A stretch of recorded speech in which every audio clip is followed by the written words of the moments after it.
යුක්‍රේන රුසියා යුද්ධය සමගම මේ රුසියානු නවීන යුද්ධෝපකරණ, එතකොට ඇමරිකා ප්‍රමුඛ බටහිර රටවල නවීන යුද්ධෝපකරණ ආයුධ ගැන අපි කතා කළා. අදත් තවත් අලුත් ආයුධයක් ගැනයි කතා කරන්නේ. මේක ඇත්තටම යුද්ධෝපකරණයක්. මේක අලුත් එකක් නන් නෙමෙයි. හැබැයි අලුතින් කරලියට ආවා. මොකද යුක්‍රේනය මේක දිගින් දිගටම ඇමරිකාව සහ බටහිර රටවලින් ඉල්ලා සිටිනවා. තමන්ගේ ගුවන් හමුදාවට ඉතා විශාල අඩුපාඩුවක් පවතින බටහිර ගුවන් යානයක් ඇමරිකාවේ නිෂ්පාදිත ෆයිටින් ෆෝල්කන්ස් F-16 ගුවන් යානය ගැනයි අද කතා කරන්නේ. F-16 ඇමරිකාවේ ලොක්හීඩ් මාර්ටින් ආයතනය තමයි නිෂ්පාදනය කරන්නේ. 1970 දශකයේ තමයි මේක කරලියට එන්නේ. මේ වෙනකොට නිෂ්පාදන කටයුතු නවත්තලා තියෙන්නේ. ඇමරිකාවේ බලාපොරොත්තු 2025 දී මේ F-16 සම්පූර්ණයෙන්ම රිටයර් කරන්න. නමුත් ලෝකයේ බොහෝ රටවල් F-16 තාමත් පාවිච්චි කරනවා. ඇමරිකානු හිතවත් සහ නේටෝ රටවල්, විශේෂයෙන්ම ඊශ්‍රායලය, තුර්කිය, ඊජිප්තුව, සෞදි අරාබිය, දකුණු කොරියාව, තායිවානය වගේ ඇමරිකානු හිතවත් රටවල් F-16 විශාල වශයෙන් පාවිච්චි කරනවා. ඊට අමතරව සියලුම නේටෝ රටවල් මේ F-16 ගුවන් යාන භාවිතා කරනවා. මේ වෙනකොටත් ගුවන් යාන 4000කට වැඩි ප්‍රමාණයක් නිපදවලා තියෙනවා. ඉතින් F-16 මේ යුද්ධවලදී ඉතා විශාල කීර්ති නාමයක් දිනාගත් ගුවන් යානයක්. F-16 විශේෂයෙන්ම ප්‍රබල 4-1 සටන් කළා නේ. F-16 ඉරාක යුද්ධය, ඇෆ්ගනිස්තාන යුද්ධය, ලිබියානු යුද්ධය, සිරියානු යුද්ධය, ඒ වගේම ඊශ්‍රායලය විසින් පලස්තීනයට, ලෙබනනයට එරෙහිව මේ වගේ සටන් වලදී F-16 ගොඩක් වැඩ පෙන්නලා තියෙනවා. හැබැයි මේ කිසිම අවස්ථාවක ඔවුන්ට විරුද්ධව සටන් කළ පාර්ශවයට ප්‍රබල ගුවන් හමුදාවක් තිබුණේ නැහැ. ප්‍රබල ගුවන් ආරක්ෂණ පද්ධති තිබුණෙත් නැහැ.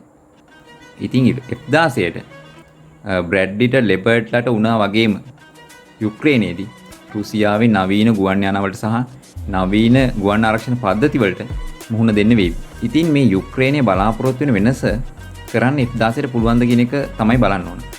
මොකද යුක්‍රේන හමුදා විශ්වාස කරන්නේ F-16 ආවොත් රුසියානු ඉලක්ක පහසුවෙන් ගන්න පුළුවන් කියලා.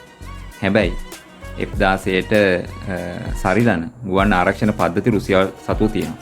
විශේෂයෙන්ම S-400 S-400 කියන ගුවන් ආරක්ෂණ පද්ධතියට කිලෝමීටර් 400ක වපසරියක ගුවන් ඉලක්ක ගන්න පුළුවන්. ඉතින් F-16ට ඊට ඈත සිට රුසියානු ඉලක්ක ලබා ගන්න පුළුවන් වුණත් රුසියානු ගුවන් ආරක්ෂණ පද්ධතියට F-16 ඉලක්ක ගන්නත් පුළුවන්. ඒ වගේම රුසියාව සතුවත් 4th generation නවීන ගුවන් යාන තියෙනවා. විශේෂයෙන්ම සුකෝයි 34, Su-34, Su-35, MiG-31 වගේ ගුවන් යාන මේ F-16 වගේම නවීන තාක්ෂණික යුක්ත ගුවන් යාන. ඉතින් මේ ගොඩාක් වෙලා ඩොග් ෆයිට්, ඒ කියන්නේ ගුවන් සටන් අපිට බලා ගන්න පුළුවන් වෙවි F-16 ආවට පස්සේ.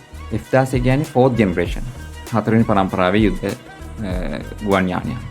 මේක එක එන්ජින් එකකින් සිංගල් එන්ජින්, සිංගල් සීට්. ඒ කියන්නේ එක් නියමුවෙක් පමණයි ගමන් කරන්නේ. මේක මල්ටි රෝල්. මල්ටි රෝල් කියලා කියන්නේ විශාල කාර්යයන් රැසක් කරනවා. එයා ටු එයා ටාගට්ස් ගන්න පුළුවන්. يعني ගුවනේ සිට ගුවනේ ටාගට් ගන්න පුළුවන්. එයා ටු ලෑන්ඩ් ටාගට් ගන්නත් පුළුවන්. ඒ වගේම නියුක්ලියර් වෝහෙඩ්ස්, න්‍යෂ්ටික ආයුධ රැගෙන යන්නත් මේ ගුවන් යානට හැකියාවක් තියෙනවා. මේ වෙනකොට නෙදර්ලාන්තය F-16 ගුවන් යාන 42ක් යුක්‍රේනයට දෙන්න පොරොන්දු වෙලා තියෙනවා. ඩෙන්මාර්කේ ගුවන් යාන 19ක් දෙන්න පොරොන්දු වෙලා තියෙනවා. ඉතින් දැනටමත් ගුවන් යාන 61ක් යුක්‍රේනට ලැබෙන්න තියෙනවා. නමුත් පයිලට්ස්ලා තමයි දැන් ප්‍රශ්නේ. ඉතින් පයිලට්ස්ලා දැන් ට්‍රේනින් පටන් ගන්න තියෙනවා. ඉතින් ඉංග්‍රීසි භාෂාව පුළුවන් යුක්‍රේන පයිලට්ස්ලා ගුවන් නියමුවන් විශාල ප්‍රමාණයක් යුරෝපයේ සහ ඇමරිකාවේ දැන් පුහුණුව ආරම්භ වෙලා තියෙනවා.